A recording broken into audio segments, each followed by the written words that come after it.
some residual effects that are negative when we wrongly handle the Word of God. You've probably noticed that so briefly, quarrels happen. If I wrongly handle the Word of God this morning, there's a number of wise people out here who will say, no, Pastor, you know that's not what it says. I remember one of the funerals I did, the first funerals I ever did in Saginaw, I said something about the tree of life and the tree of the knowledge of good and evil, and I did a mistake. And of course, a lovely elder of the, not my church, but another church where I was at, was more than willing to point it out to me.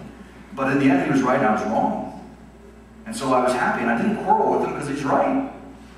But in the end, sometimes we can quarrel when we're wrongly handling the Word of God. It's divisive.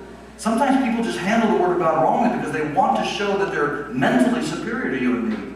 And so they're going to show off by saying, oh, you know, it really means this, and whatever they've taught you before, you need to follow me because I'm right now. I've got gained extra knowledge on this. My brain power is above and beyond what it should be. So quarrels begin, it says, when they wrongly handle the Word of God. Also, it leads to ruin. If we've noticed this in verse 14. Warn them before God against quarreling about words. It is of no value and only ruins those who listen. You know, the word for ruin is catastrophe there.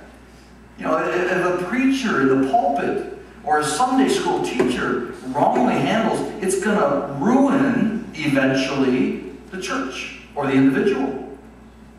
So to wrongly handle the Word of God leads to ruin. It's also called godless. It's not what God said, in other words. It's empty of what He truly meant. But it also eats away at someone's faith. See, a person starts out with a motivation, I want to show that I'm brilliant. I don't care if it leads to ruin, so I'm going to talk about it. It's godless. God really didn't mean it. And I realize that it might eat away somebody's faith, but I really don't care because I'm superior. It's the word for gangrene that you see in the NIV. It eats away. And eventually, the last thing we need to realize about wrongly handling the Word of God, its negative effects, is that it destroys faith. Now, if I say I'm a Calvinist, and you say that's ridiculous, then you might think that I'm just absolutely wrong. Likewise, I'm going to think you're absolutely wrong. But I'm not going to fight with you. You're just going to have to wrestle with it, and I'm going to have to wrestle with it a bit.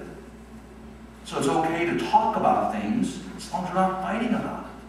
It becomes godless when it becomes a war for Christians. And so we're not here to destroy faith, we're here to build it up.